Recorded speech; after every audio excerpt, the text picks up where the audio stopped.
বাংলাদেশ জামায়াত ইসলামীর মধ্যে আমরা আমাদের সবার চেনা জানা কয়েকজন আলেম আছে। তন্মধ্যে আবার কয়েকজন আছে খেত মোল্লা। এই খেত মোল্লাদের মধ্যে অন্যতম কয়েকজন আমরা দেখি।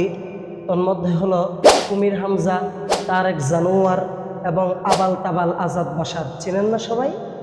আচ্ছা, আস্তে, যেহেতু মসজিদের পরিবেশ, তারা তন্মধ্য থেকে যে না কুমির হামজা আছে, কুমির হামবা বলে সবাই চিনে আর কি। নামটা সুন্দরভাবে নিতে আমার কেমন যায় লাগতেছে, উজু ভেঙে যাবে। যাই হোক, তারা এমপি হওয়ার স্বপ্ন দেখে। দেখে কিভাবে? কওমে উলামা ইকরামদের অবদান, তাদের ঐতিহ্য ভুলে গিয়ে কটাক্ষ করে আরো কত ধরনের পাগলামি সাগলামি এই কুমির হামজার বাচ্চারা করে। ডক্টর এনায়েতুল্লাহ আব্বাসী যদিও আমাদের ঘরানার বাহিরে আমারও পছন্দের মানুষ, কিন্তু একটা সুন্দর কথা বলছেন, গাঞ্জাখোর বক্তা, বলে কি নবীরের সাংবাদিক। আচ্ছা, এদের চাপাবাজির একটা সীমা থাকে। যেমন তারেক জানোয়ারের চাপাবাজি কত সীমা পেরিয়ে গেছে, সীমা লঙ্ঘন করছে, এটা আমরা সবাই জানি।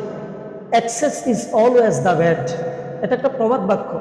অতিরিক্ত সবসময় খারাপ হয়, অতিরিক্ত কখনো করা ঠিক না। কিন্তু আমি জামাত ইসলামীকে পছন্দ করি, একটি ইমানি সংগঠন, ইসলামী সংগঠন। কিন্তু আমি জোর দাবি জানাবো, এই সমস্ত ৩-৪ জন মোল্লাদেরকে, খেত মোল্লাদেরকে তারা যদি বয়কট করে, তাহলে জামাত ইসলামী হইতে পবিত্র হতে পারবে, এর আগে নয়। কারণ আল্লাহ রাব্বুল আলামিন কোরআনের মধ্যেই বলছে, হাল ইয়াস্তাবিল্লাযীনা ইয়া'লামুনা ওয়াল্লাযীনা লা ইয়া'লামুন।